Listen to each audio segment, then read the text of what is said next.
ক্ষমতায় যাওয়ার জন্য ওই পুরাতন আওয়ামী লীগ আর নতুন বিএনপি যদি হিন্দুস্তানের সাথে কারসাজি করতে চায়, তলে তলে গোপন বৈঠক করতে চায়, বাংলাদেশের জনগণ আর নতুন করে স্বৈরাচার চাঁদাবাজকে মেনে নেবে না ইনশাআল্লাহ।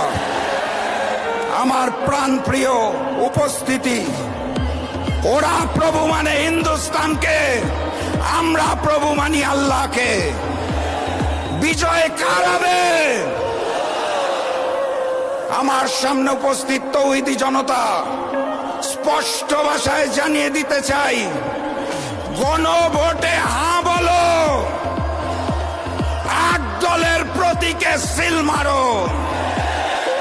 গণভোটে হাঁ বলো, 8 দলের প্রতীকে সিল মারো। আগামীর বাংলাদেশ হবে ইসলামের বাংলাদেশ। আগামীর সংসদ হবে কোরআনের সংসদ। ওখানে আল্লাহ ব্যতীত আমরা আর কোন প্রভু মেনে নেব না। ওখানে হিন্দুস্তানের হিন্দুত্ববাদকে মেনে নেব না। ওখানে কসাই নরেন্দ্র মোদীর পরিকল্পনা মেনে নেব না। আওয়ামী লীগ যেভাবে দেশ ছেড়ে হিন্দুস্তান পালিয়েছে, বিএনপিকে বলতে চাই, জনতার কাতারে আসুন, না হলে আপনাদেরও পালিয়ে যেতে হবে দেশ ছেড়ে।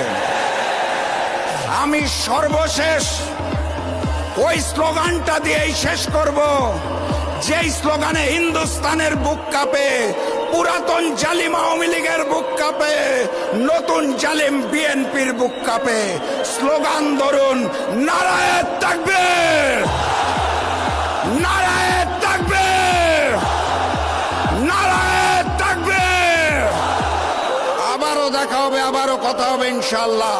এই স্লোগান দিয়ে বিজয়ীর বেশে আমরা ঘরে ফিরব, তার আগে মাঠ ছাড়বেন না। বিজয়ের পথে যাত্রা শুরু, জীবন অথবা মৃত্যু। রূপসা, ভৈরব ও ময়ূর নদীর তীরে জুড়ে অবস্থিত শিল্পনগরী খুলনার বাবরি চত্বরে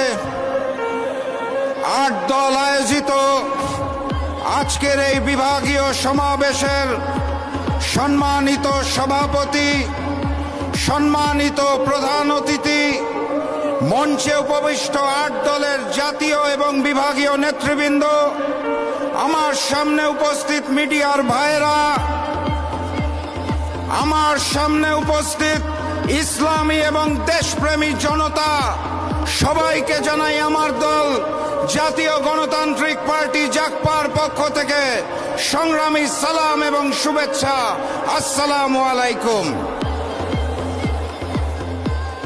আজকে যখন এইখানে জনসভা চলছে, আমি শুনছিলাম বিগত 2-4 দিন ধরে কোন দলের কোন নেতা জানি বলছিলেন এই জনসভায় মানুষজনকে আসতে দেওয়া হবে না। তাদেরকে বলতে চাই, বাবরি চত্বরে এসে দেখে যান, বাবরি চত্বরে আজকে ইসলামী জনগণ, দেশপ্রেমিক জনগণ একত্রিত হয়েছে। নতুন করে আর কোন ফ্যাসিবাদকে জন্ম নিতে দেওয়া হবে না। সংগ্রামী সাথী এবং বন্ধুগণ, এই খুলনা মহানগরে গত বছর 2024 সালে 12টা খুন হয়েছিল। 2025 সালে 11 মাসে ফ্যাসিস্ট হাসিনা মুক্ত বাংলাদেশে তার 3 গুণ 34টা খুন হয়েছে। হাসিনার আমলে 3 গুণ। গতকাল আদালত চত্বরে আমরা প্রকাশ্যে ডাবল মার্ডারের খবর পেয়েছি।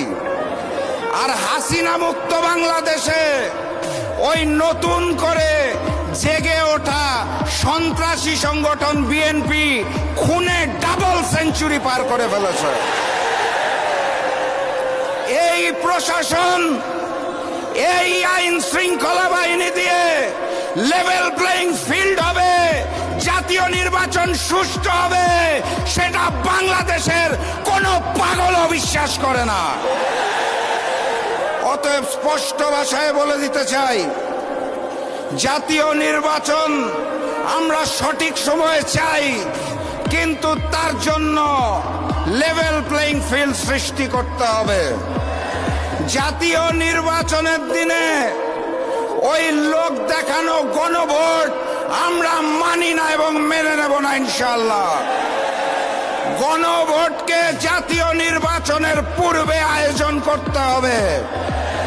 গণহত্যাকারী ফ্যাসিস্ট আওয়ামী লীগের কার্যক্রম যেভাবে নিষিদ্ধ করা হয়েছে, একইভাবে ওই গণহত্যাকারী আওয়ামী লীগের বৈধতা দানকারী জাতীয় পার্টি এবং 14 দলের কার্যক্রম নিষিদ্ধ করতে হবে।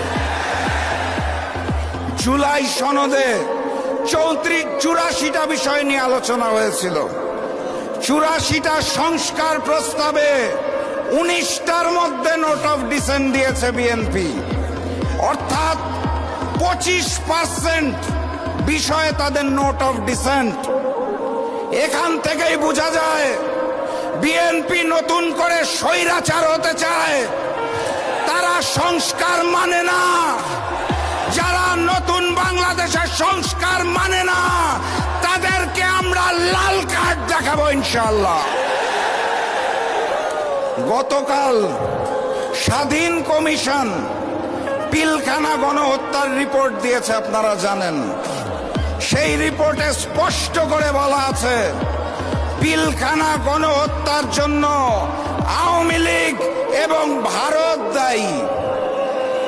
আমার রিপোর্টটা দেখে ভালো লেগেছে, কারণ পিলখানা গণহত্যার পর সর্বপ্রথম আমার মরহুম পিতা শফিউল আলম প্রধান বলেছিলেন, এটা বিডিআর বিদ্রোহ নয়, এটা পরিকল্পিত ঘটনা এবং এর পিছনে ভারত রয়েছে, শেখ হাসিনা রয়েছে। সেটা গতকাল প্রমাণ হয়েছে। আরেকটা ছোট্ট ঘটনা বলতে চাই। 2 বছর আগে পিলখানা গণহত্যা দিবস উপলক্ষে আমরা একটি আলোচনা সভার আয়োজন করেছিলাম। তখন আমাদের দল জাগপা 12 দলীয় জোটে ছিল। প্রধান অতিথি হিসেবে এসেছিলেন বিএনপির একজন স্থায়ী কমিটির সদস্য। সেদিন আমি বক্তব্যের মধ্যে ওই হিন্দুস্তানের বিরুদ্ধে কথা বলেছিলাম দেখে বিএনপির ওই স্থায়ী কমিটির সদস্য রাগ করে সমাবেশ থেকে চলে গিয়েছিলেন। তারা বলতে চেয়েছিলেন বাংলাদেশের রাজনীতি করতে হলে, ক্ষমতায় থাকতে হলে হিন্দুস্তানকে নাকি তুষ্ট করতে হয়। 5ই আগস্ট বাংলার জনগণ জানিয়ে দিয়েছে বাংলার মাটিতে হিন্দুস্তানের আধিপত্যবাদ এবং আগ্রাসন চলবে না ইনশাআল্লাহ। প্রভু হিসাবে আমরা হিন্দুস্তানকে মানি না। আমাদের প্রভুর নাম মহান রব্বুল আলামিন আল্লাহ। আল্লাহ ব্যতীত কারো সামনে মাথা নত করতে চাই না।